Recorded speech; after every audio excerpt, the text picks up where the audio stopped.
بسم اللہ الرحمن الرحیم۔ قرآن مجید میں ہے ان اللہ لا یستحی من الحق، کہ اللہ تعالی حق بات بیان کرنے سے حیا نہیں کرتے۔ حدیث میں بھی بعض ایسے مسائل کو اللہ کے رسول نے بیان کیا ہے صلی اللہ علیہ وسلم نے جو بظاہر حیا کے خلاف ہیں، مگر اس لیے بیان کیا کہ اگر آپ صلی اللہ علیہ وسلم بیان نہ کرتے تو لوگ ان بے شرمی کے کاموں میں مبتلا ہو جاتے۔ اسی وجہ سے میں بھی یہ ہمت کر رہا ہوں کہ ایک اور ایسا گناہ جس میں لوگ مبتلا ہیں، اور وہ ہے حیا کے خلاف، مگر ہے بہرحال شریعت کا مسئلہ اور لوگ اس میں گناہ میں مبتلا بھی ہیں، اس لیے بتانا ضروری ہے۔ وہ یہ ہے کہ لوگ شادی کے بعد بھی، آج کی نوجوان نسل زوجہ سے، بیوی سے غیر فطری طریقے سے ہم بستری کرتے ہیں۔ انٹرنیٹ پہ بیہودہ فلمیں دیکھتے ہیں تو جو چیز انگریزوں کی دیکھ رہے ہیں کہ ان کے کلچر آہستہ آہستہ میڈیا کے ذریعے ہمارے معاشرے میں بھی آ رہا ہے۔ اللہ کے رسول صلی اللہ علیہ وسلم نے لعنت فرمائی ہے، ایک روایت میں ہے کہ اللہ اس کی طرف دیکھے گا نہیں کہ جو اپنی زوجہ سے پچھلے راستے سے ہم بستری کرے گا۔ یہ بیماری بھی، یہ گندگی بھی لوگوں میں پھیلتی جا رہی ہے، خاص طور پہ جن کو لڑکوں سے بدفعلی کی عادت پڑ جائے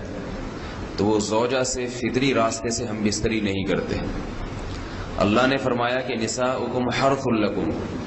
یہ تمہاری زوجات ہیں، بیویاں ہیں، یہ نسل بڑھانے کے لیے ہیں۔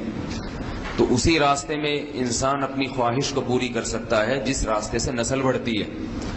اس کے علاوہ کسی اور راستے سے اپنی خواہش کو پورا کرنا یہ حرام ہے، گناہ کبیرہ ہے، گندگی ہے۔ ہمارے پاس کیسز آتے ہیں، ایک پاک دامن لڑکی کی شادی ہوتی ہے، لڑکا بھی بظاہر بڑا نیک، لیکن کیا ہے، لڑکا چونکہ ٹھرکی ہوتا ہے، شہوت کا درندہ ہوتا ہے، تو وہ یہ نہیں دیکھتا کہ میں اپنی بری خواہش مٹانے کے لیے میں اپنی زوجہ کو غیر فطری طریقے پر مجبور کیسے کر سکتا ہوں، تو مجبور کرتا ہے پھر اپنی بیوی کو۔ اس میں جو عورتیں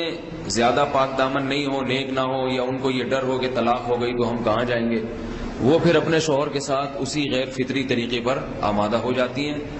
اور اس کا عذاب اور اس کا وبال یہ ہوتا ہے کہ کچھ دنوں میں ان کو بھی اسی کی لت پڑ جاتی ہے۔ انسان جب بھی کوئی غیر فطری راستہ اختیار کرتا ہے، آخرت کا عذاب تو بعد میں، دنیا کا عذاب یہ آتا ہے کہ پھر اس کو لذت فطرت میں آتی نہیں ہے، پھر جو راستہ اللہ نے رکھے اس میں اس کو لذت نہیں آئے گی، پھر وہ گندگی میں ہی گھسنے کی کوشش کرے گا، اس کی بھی فطرت خراب ہو جاتی ہے، اور جس کے ساتھ یہ بدفعلی کی جائے اس کی بھی فطرت خراب ہو جاتی ہے، وہ بھی پھر کسی کے قابل نہیں رہتے۔ تو اپنے جان پر رحم کرنا چاہیے۔ ہم انسان ہیں، ہم درندے نہیں ہیں، ہم گھوڑے نہیں ہیں، ہم گدھے نہیں ہیں، ہم جانور نہیں ہیں، ہم انگریز نہیں ہیں۔ انگریز نے تو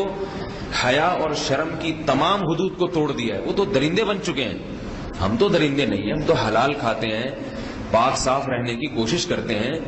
تو ہم ان کی جو کلچر دیکھ کے ہم ویسے درندے بننے کی کوشش کیوں کریں؟ تو یہ بہت بڑا وبال ہے، بہت بڑی برائی ہے جو ہمارے معاشرے میں آہستہ آہستہ جڑ پکڑتی جا رہی ہے، اور اس سے بیماریاں بھی پھیلتی ہیں۔ غیر فطری طریقہ ہے، بیماریاں بھی پھیلتی ہیں۔ ایسے کیسز آتے ہیں کہ جناب مرد مجبور کر رہا ہے بیوی کو، اور وہ بیوی جو ہے ساتھ نہیں دیتی تو پھر اس کو طلاق کی دھمکیاں دیتے ہیں، ایسے کیسز بھی آتے ہیں۔ اور یہ بھی آتا ہے کہ مرد جب اپنی بیوی کو غیر فطری طریقے پر مجبور کرتا ہے، بیوی آمادہ نہیں ہوتی، تو مرد پھر یہ دھمکی دیتا ہے کہ بھائی میری خواہش تو تم سے پوری ہوتی نہیں ہے، پھر میں دوسروں کے پاس جاؤں گا۔ تو یاد رکھیں، جس عورت کا شوہر یہ دھمکی دے اس کو کہ میں زنا کروں گا اگر تم نے میری خواہش پوری نہیں کی غیر فطری طریقے سے، تو عورت اپنے شوہر سے کہہ دے کہ جاؤ تم کہیں اور جا کے منہ کالا کرو،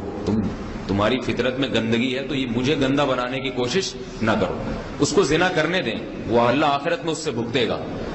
ہر بیماری کا اللہ نے علاج رکھا ہے۔ اللہ کے رسول صلی اللہ علیہ وسلم نے فرمایا، صحیح بخاری کی حدیث، ما انزل اللہ من داء الا انزل له دواء، کوئی بیماری ایسی نہیں ہے جو اللہ نے نازل کی ہو اور اس کے لیے دوا نہ رکھی ہو دنیا میں۔ تو اگر کسی کو ایسی لت پڑ گئی ہے غیر فطری کام کی، تو اس کو چاہیے کہ وہ اپنا علاج کرائے، ڈاکٹر سے بھی رابطہ کرے، اور سب سے بڑا علاج یہ ہے کہ کچھ وقت صبر کرے گا، چھوڑ دے گا کچھ عرصے کے لیے، تو خود بخود آہستہ آہستہ صحیح ہو جائے گا۔ ایک آدمی شراب کا عادی ہے، ایک علاج تو یہ کہ ڈاکٹروں سے رابطہ کرے، بہتر علاج کیا، چھوڑ دے. کتنے دن تڑپے گا؟ 1 دن 2 دن 3 دن 4 دن 1 ہفتہ 2 ہفتہ، بہت زیادہ سال ہو جائے گا نا، اس کے بعد خود بخود ٹھیک ہو جائے گا. سگریٹ کا عادی ہے، چھوڑ دے گا تو کتنے لوگ ہم نے دیکھے ہیں دن میں 20 سگریٹ پیتے تھے، چھوڑنے پر آئے تو بالکل ایک دم چھوڑ دی انہوں نے، آہستہ آہستہ کر کے چھوڑ دی، لیکن تکلیف ہوئی مگر عادی ہو گئے. تو اب کسی کو یہ لت پڑ گئی ہے غلط کام کی، برائی کی، تو اس کا بہترین علاج یہ ہے کہ وہ اپنے آپ کو بدلنے کی کوشش کرے، ماحول بدلے، اور کچھ وقت صبر کرے گا تو اللہ اس سے یہ عادت چھڑا دے گا. نہیں کی، صبر نہیں کیا اس نے، پھر اسی گندگی میں موت واقع ہوگی، پھر آخرت کا عذاب بہت سخت ہے.